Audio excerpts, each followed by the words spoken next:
Hello guys, welcome back to my YouTube channel. So आप सबको पता है कि सीजीएल 2026 का नोटिफिकेशन आ चुका है। तो इस वीडियो में हम उसी नोटिफिकेशन के बारे में जो जो मेन पॉइंट्स हैं और जो जो चीज़ें आपको ध्यान रखनी चाहिए जब आप फॉर्म भरेंगे, तो आपको किन बातों का ध्यान रखना चाहिए, उन सब बातों के बारे में डिस्कस करेंगे। तो ये वीडियो आप पूरी देखिए ताकि आप फॉर्म भरें तो कोई मिस्टेक ना हो। और साथ ही प्लीज़ ये चैनल को सब्सक्राइब कर लीजिए, क्योंकि इस पे मैं एसएससी एग्ज़ाम से रिलेटेड जो भी आपके इम्पोर्टेंट नोटिफिकेशंस आएंगे, जो भी रिजल्ट के अनाउंसमेंट्स होंगे, उन सब के बारे में और जो भी अपडेट्स होंगे उन सब के बारे में बताऊंगी। तो आप मेरे चैनल को सब्सक्राइब कर लीजिएगा। तो उससे पहले मैं आपको बता दूं कि मैं प्रियंका हूँ। मैं भारत सरकार में पिछले 5 साल से अपनी सर्विस दे रही हूँ और इस चैनल पर मैं एसएससी सीजीएल से रिलेटेड, एसएससी एससीएचएसएल से रिलेटेड अपडेट्स डालती हूँ।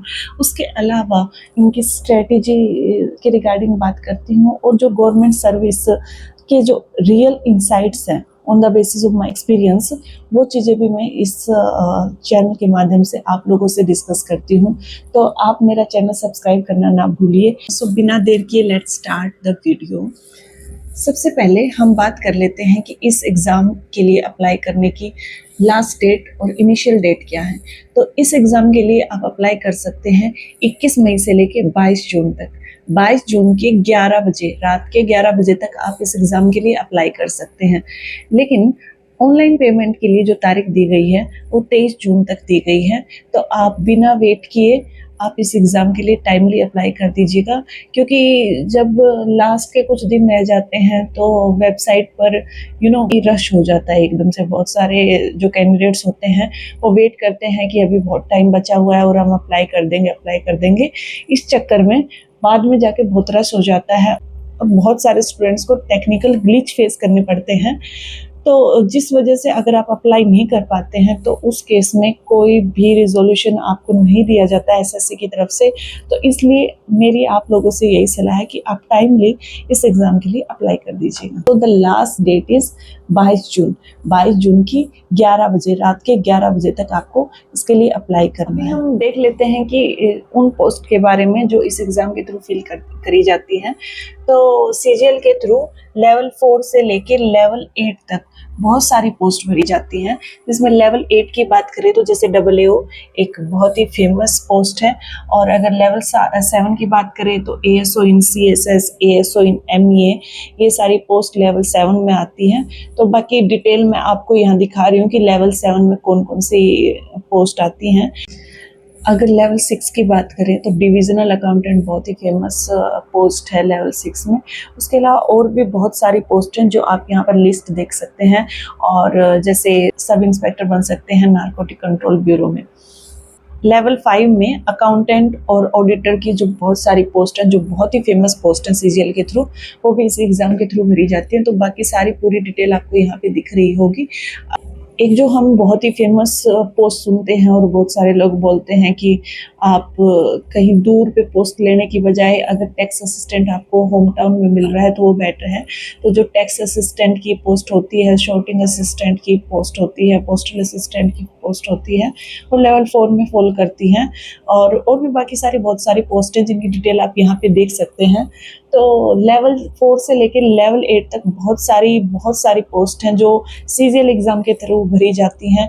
तो variety of options are provided in this exam. So ये एक बहुत ही गोल्डन अपॉर्चुनिटी आप लोगों के लिए। आप टाइमली इस एग्ज़ाम के लिए अप्लाई कीजिएगा।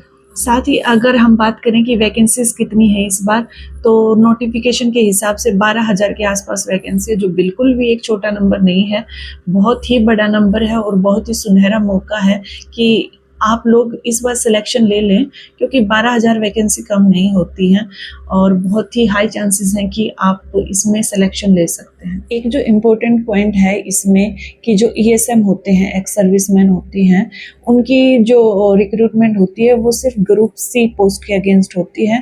तो उनका रिजर्वेशन सिर्फ ग्रुप C पोस्ट के लिए है, ग्रुप B पोस्ट के लिए नहीं है, क्योंकि बहुत सारी ग्रुप B पोस्ट भी इस एग्ज़ाम के थ्रू भरी जाती है और ग्रुप C भी।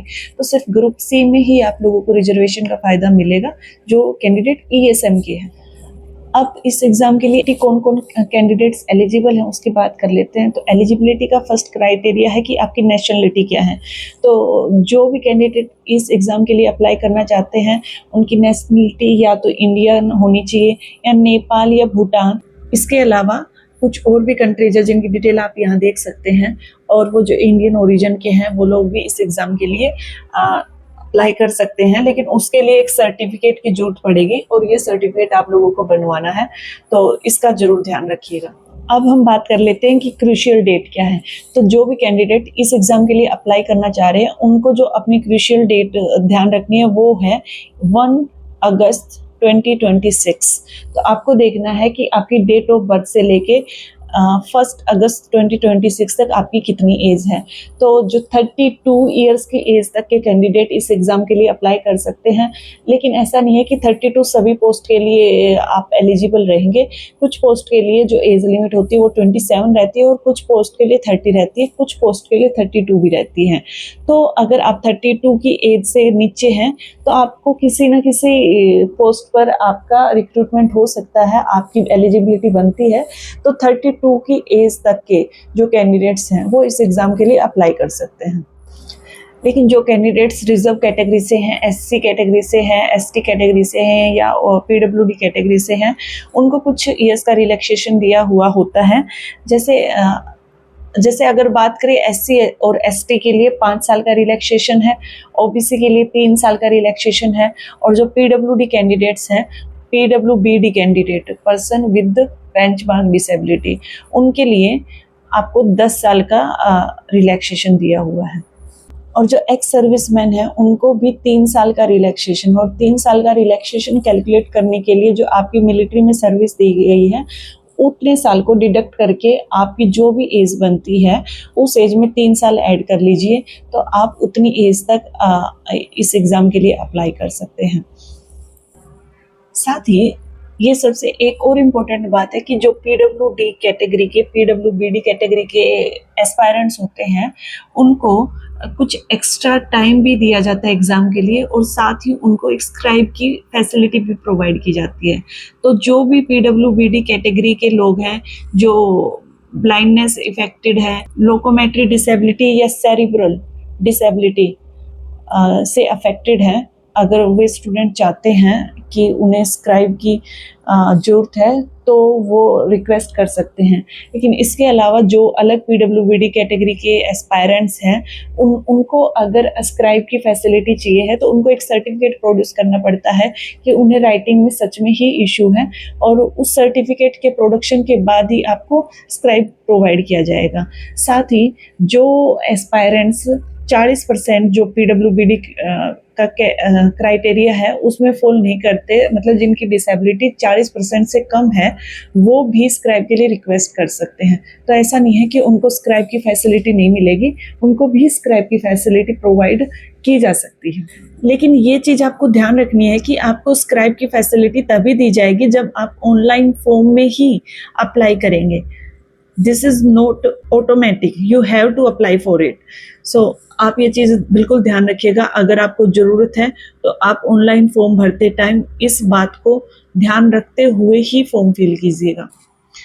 अगर कोई पीडब्ल्यूबीडी कैटेगरी का एस्पायरेंट है, वो स्क्राइब अपनी चॉइस के हिसाब से बनना चाहता है, तो कुछ पॉइंट्स है जो उसको ध्यान रखने चाहिए। तो ये पॉइंट्स आप ध्यान से पढ़ लीजिएगा। तो आप जिसका नाम दे रहे हैं स्क्राइब के लिए, वो इंश्योर कर लीजिएगा कि वो किसी एग्ज़ाम की डिमांड कैटेगरी में नहीं है, वो किसी दूसरे एस्पायरेंट के लिए स्क्राइब का काम नहीं कर रहा है, और जो उसकी क्वालिफ़िकेशन है आपकी क्वालिफ़िकेशन से एक स्टेप कम है। तो इन चीज़ों को ध्यान में रखते हुए ही आप किसी को अपना स्क्राइब बनाइएगा और उसकी डिटेल्स आप फॉर्म में भरिएगा। अगर हम एसेंशियल एजुकेशनल क्वालिफिकेशंस की बात करें तो सभी पोस्ट के लिए आपका ग्रेजुएट होना बहुत ही ज़रूरी है। तो इफ़ यू आर ग्रेजुएटेड और in the final year of graduation only then you can apply for this exam. तो आपको ये चीज़ ध्यान में रखनी है कि आप इस एग्ज़ाम के लिए एलिजिबल हैं या नहीं है। एक पोस्ट होती है जूनियर स्टैटिस्टिकल ऑफिसर। तो उसके लिए जो क्वालिफिकेशन है, एजुकेशनल रिक्वायरमेंट है, वो थोड़ी सी डिफरेंट है। तो उस केस में आपको बैचलर डिग्री के साथ साथ ये ज़रूरी है कि आपके पास 12th स्टैंडर्ड पे मैथ्स हो और उसमें 60% नंबर आए हो। अगर ये ऑप्शन नहीं है तो आपके पास दूसरा ऑप्शन ये है कि जब आपने ग्रेजुएशन करी थी तो उसमें आपका एक सब्जेक्ट स्टैटिस्टिक रहा हो, तभी आप इस पोस्ट के लिए बाद में अप्लाई कर पाएंगे जब आपकी पोस्ट रेफरेंस के लिए ऑप्शन आपको मिलेगा। ये सारी डिटेल हमने बेसिक डिटेल इस वीडियो में डिस्कस कर ली है। लेकिन इस एग्ज़ाम में जैसा कि आपको पता है कि सेक्शनल टाइमिंग का कंसेप्ट रख दिया गया है। तो एक डेडिकेटेड वीडियो में एग्ज़ाम पैटर्न के ऊपर बनाऊंगी कि आपको किस सेक्शन के लिए कितना टाइम दिया गया है और सेक्शनल टाइमिंग के बाद आपको क्या चीज़ें ध्यान रखनी है। तो आप मेरे चैनल को सब्सक्राइब कर लीजिएगा ताकि आपको अगली जो भी वीडियो हो उसका नोटिफिकेशन आ सके और आप वो वीडियो देख सके, क्योंकि आपके लिए बहुत ही ज़्यादा हेल्पफुल रहने वाली है वो वीडियो। इसके अलावा जब आप अप्लाई कर रहे हैं और आपको नोटिफिकेशन में कोई चीज़ समझ नहीं आ रही, कोई चीज़ की क्लैरिटी नहीं है, या आप किसी पैरा का मतलब समझना चाह रहे हैं, तो आप मुझे कमेंट कर सकते हैं। मैं बिल्कुल कोशिश करूंगी कि आपके हर एक कमेंट का रिप्लाई दूं। तो तब तक के लिए bye bye and take care.